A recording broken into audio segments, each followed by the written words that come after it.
Pumpkin.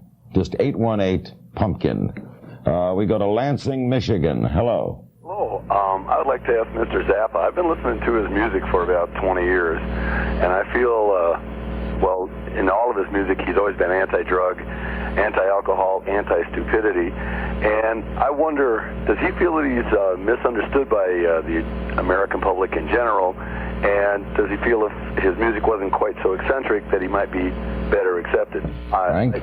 Well, the problem about acceptance is this. In order for somebody to accept it, they have to hear it. And I heard something when I did that CBS show Sunday night that amazed me. Which was? A disc jockey named Surf from Washington was one of the people in the audience who got up and made a statement. And he mentioned, just in passing, and nobody's eyebrows went up and down, that during the 60s, while he was a disc jockey, Spiro Agnew had a blacklist of groups that were not to be allowed to be played on the radio. And he said, as a disc jockey, he didn't know for sure whether he was allowed to play Frank Zappa.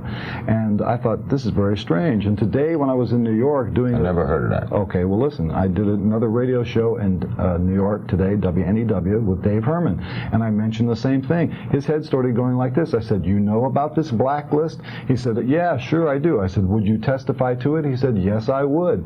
He said, as a matter of fact, I played some of those records, and the IRS hounded me for 6 years afterwards. West Haven, Connecticut, for Frank Zappa. Hello. Hello, Frank. Hi. I've enjoyed your music for many years, and I'd like to ask you about this rating system. Don't you think that maybe if they had the rating system, your albums would probably sell better because they'd probably be rated X? Well, I don't think my albums would be rated X because a lot of the things that I put on the album are purely instrumental. And so what are you going to rate for that? Is somebody going to decide? Well, let me tell you something about that. Did you know that for years the trombone glissando was thought of as lewd and vulgar, and you could not include it in a classical composition until Schoenberg did in the early part of the century and got horrible reviews because he had a trombone going like that. That is censorship. New York City with Frank Zappa. Hello. Hi, I'd just like to ask Frank, I think it would be wonderful. Has he thought about running for public office? Well, yes, So I have. far, three for three, they love you. Yeah, okay, well, I've thought about it, but you know, if you run for a public office, you want to be able to achieve something, and I think that the climate in Washington right now, if you came here to try and do something, it's so corrupt. I mean, people are lying so much. You know, a single person can't really do anything because the name of the game is politics. It's like show business. There's no statesmanship involved in it. People will say and do anything to get votes, and they spend the time in office planning for the next time somebody votes for them. But aren't you also part of the commercialism of it, Frank? No, I'm not. Wait, well, we got a T-shirt here that says the same thing the warning guarantee says. Yeah? The T-shirt. Now, Okay. Isn't that commercialism? No, it's not at all. It's just making a statement. That's a statement. And a person, if you agree with a statement, you can wear the shirt. Jackson, Mississippi with Frank Zappa. Hello. Hi, Larry. I watch your show all the time. And, Frank, I've been listening to your music since probably birth. But I have a question for Frank. Frank, what do you think about this lawsuit filed against you by the former members of the Mothers of Invention? And would you ever consider reuniting the members of the group since the early 60s up until now and maybe doing a benefit for the starving masses?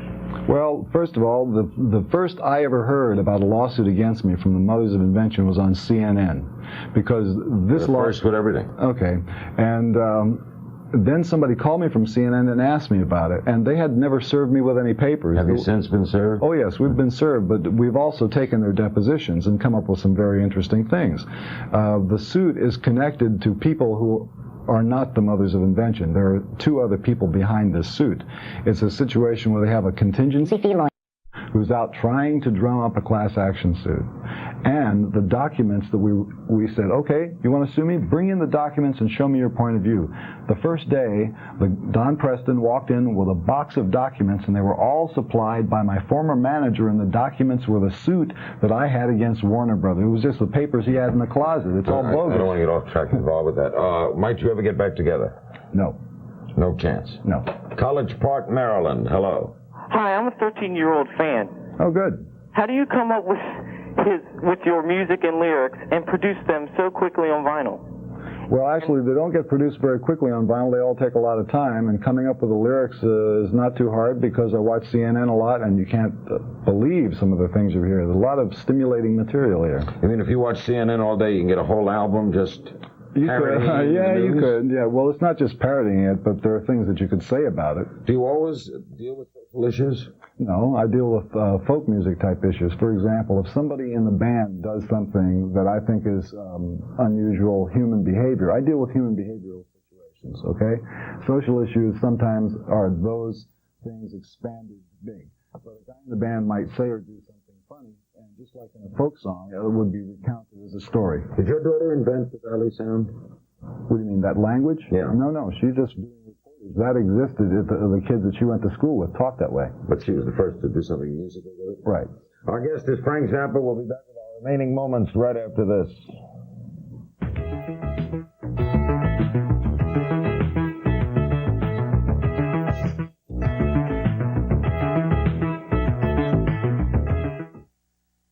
I'm Chris Curl. At the top of the hour, right after Larry King, Don Farmer and I will have the latest on the investigation into why a Japanese passenger plane crashed yesterday, killing more than 500 people. We'll look at how many Americans are trying to stop, even prevent crime in their neighborhoods tonight. And we'll look at how the speech therapists can use computers to help their patients. That's in a few minutes on the CNN Evening News. Well, I heard you today on WNBC radio today on AM, and I'm not too familiar with your music at all, but I really respected what you had to say about certain things concerning Live Aid and et cetera. I was wondering about this labeling topic you had. Are you trying to combat at all certain organizations, religious organizations, or attempting to fight these convictions from the government? And if so, do you think you can fight through all the bureaucratic garbage that one necessarily has to put up with when talking about certain things like that? You're going to win or going to lose? Well, it's not a question of win or lose, because I understand they're going to have hearings. The Goldwater Committee is having hearings in September, and I'm going to testify, and I don't know whether a person can win a situation like that, but if you don't stand up and say something, you got to. Yakima, Washington. Hello. Yes, Mr. Zappa? Yeah. Yes, I have one question for you. I believe that 14 or 15 years ago you did a live album with John Lennon. Yes. And I would just like to know, what did you think of the man and his talent and what he did with music? Okay. Okay, I thought John Lennon was a very nice person. What about his talent? As far as his talent goes, I was never a Beatles fan. You weren't? No, I wasn't. I can name you 3 Beatles songs I enjoyed: Paperback Writer, Strawberry Fields Forever, and I Am the Walrus. The rest of them I didn't like that much. But you liked him as a person? Yeah, he was a nice guy. Good musician? Yeah. Ann Arbor, Michigan. Hello. Hi, Frank, I just want to compliment you on the job you're doing. I think it's great that someone's standing up to these people. And the question I want to ask you is, I saw Tipper Gore on PBS Late Night America, and she went on and on naming all these groups and giving them all free publicity. What's the point? Why don't we talk about the people who are doing something good instead of shelling out all this free publicity? And don't run for public office. You don't have to lower yourself. Yeah, thank you very much for that. Well, let me make a comment about the giving the people free publicity. On the show, which will air on Sunday night on CBS, the debate that I had with this other representative of their cause, she, for an hour, recited the lyrics to every song that talked about masturbation, giving head at gunpoint, all this kind of stuff, without publishing clearance from the groups in question, which I don't think is very fair. I mean, she mentioned lyrics you didn't. I never mentioned any lyrics at all. She was reading them word for word. Seattle, Washington. Hello. Hi, I read an article, Frank, once where you said that you thought of yourself as a composer who just happened to play the guitar. I thought that was pretty insightful. A few questions. What is the cat saying to the pumpkin on your record labels? Are you going to release any music on compact disc? And maybe Baby Snakes on a video cassette? Okay, you want to run through them. Okay, Baby Snakes is available now on video cassette. Call 818-PUMPKIN. There is one CD available now. It's on Angel. It's Pierre Boulez conducts Frank Zappa, and the name of the album is The Perfect Stranger. And I forgot what the other question was. Okay, last call. We go to Baltimore. Hello. Hello. Frank, Yeah. Imagine that the Pentagon took 1/3 of 1% of their budget and bought ABC TV. Where would that place us in relation to your music and the world of civil rights and freedom and what does that mean? Rights and pardon? What does that question mean, sir? This is a baffling concept. Well, imagine that the Pentagon buys ABC, then what? ABC TV, right? Yeah. Right. Where would that place us in this realm of Third Reich? They probably run fourth behind the Independents. I don't think the programming would be very interesting. The Cap Weinberger show Sunday nights would be a smash. I don't think that could miss with the dancing and everything. Not many people know that Cap can dance. Frank will do it again. Thanks, Larry. Frank Zappa. Earlier, Foster Winans. Tomorrow night, Mike Farrell and maybe another surprise. Stay tuned for Don Farmer and Chris Curl. Up to the Minute Sports an hour and a half from now. We'll see you on the radio later talking about prison reform. This is Larry King for the whole gang here at CNN in Washington. We thank you for joining us, and we bid you a pleasant good evening.